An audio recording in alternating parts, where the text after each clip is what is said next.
Привет, меня зовут Кирилл, и в этом мини-видеоуроке вы узнаете много интересного. Представьте себе ситуацию, вам интересно знать, что наденет ваш собеседник на выпускной. Как бы вы это озвучили на английском языке? Можете поставить это видео на паузу, а потом сравнить.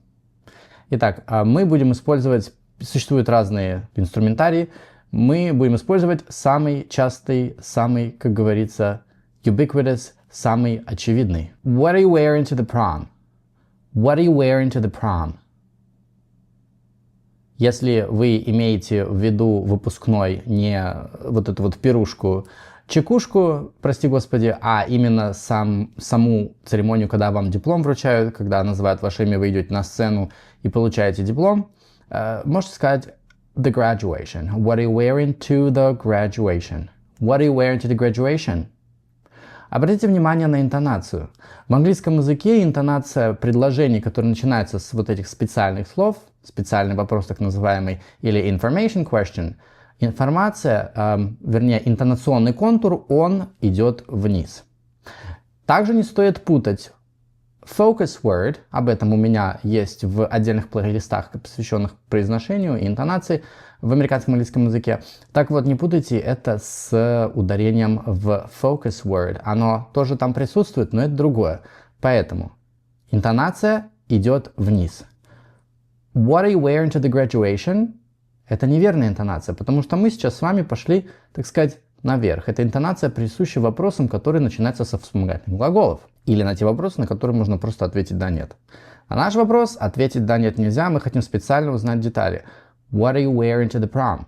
What are you wearing to the graduation? Ну и, собственно, отвечать на этот вопрос вы можете точно так же. I'm wearing бла-бла-бла.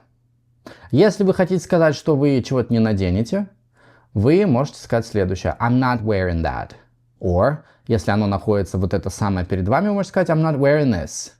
Я это не надену. Интонация играет ключевую роль здесь. Если вы, так сказать, сделаете еще rest in bitch face, вы можете человеку немножко даже тем самым пригрозить. Да не надену я это, не уговаривай. What are you wearing to the beach? What are you wearing to the beach? Что вы наденете на пляж? И вы можете ответить I'm wearing mascara. What are you wearing to the party? What are you wearing to the party tonight? What are you wearing to the party tonight? А в чем ты идешь сегодня на вечеринку? Если вы хотите узнать у человека, в чем он полетит, здесь нужно уже смотреть конкретно. Вам интересно спросить, что человек наденет в аэропорт? Тогда вы можете спросить следующим образом. What are you wearing to the airport? To, потому что мы говорим про конкретное место, куда мы идем. What are you wearing to the airport? В чем ты поедешь в аэропорт? Если вам интересно фокус кинуть не на аэропорте, а именно в самолете, в чем ты будешь. What are you wearing on the plane? Помним, общественный транспорт у нас всегда с on, потому что мы вступаем на борт. Но если у вас фокус на слове рейс, здесь имеет место использовать предлог for. И помним, что в речи мы его сокращаем до простого for. What are you wearing for the flight? What are you wearing for the flight? В чем ты летишь? Говоря простым, нормальным, понятным нам с вами языке. И можно ответить на это что-то типа I'm wearing layers because it gets cold. I'm wearing layers because it gets cold.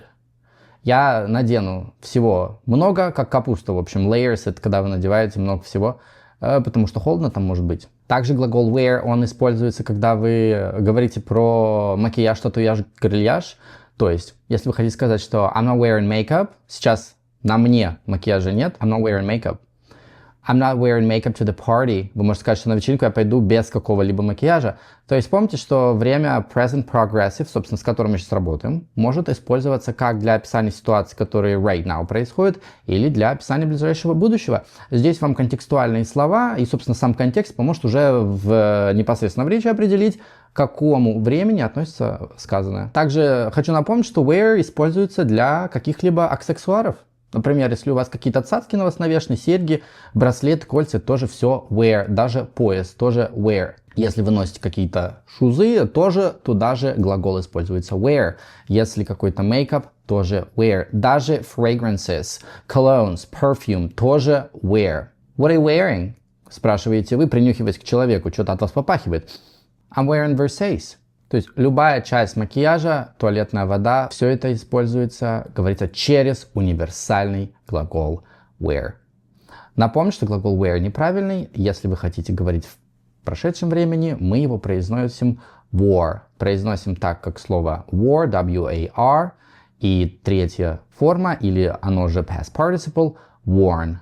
То есть к второй форме добавляет просто звук «н» на правописании. По-другому добавляем в устной речи звук «н». Предвосхищая вопросы в комментариях, а можно ли спросить через gonna, what are you gonna wear? Тоже можете спросить так, все спрашивают. Здесь никакого различия между what are you wearing, what are you gonna wear совершенно нет. Это лично ваша любовь к английскому языку. Чаще, конечно же, спросят what are you wearing, подчеркнув именно вот эту вот immediacy, когда мы говорим про непосредственно какое-то будущее действие, которое вот уже практически сейчас началось, в процессе идет и будет продолжаться, так сказать, очень ближайшее будущее. Разницы, опять же повторюсь, what are you gonna wear tonight, what are you wearing tonight, никакой в смысле нету. Есть только разность небольшая в том, как вы, под каким углом, с какой подзорной трубой вы пришли и смотрите на эту грамматику. У меня есть Инстаграм и Телеграм. Найти вы меня можете там, написав Kirels_English. Я желаю всем отличных выходных. Пока.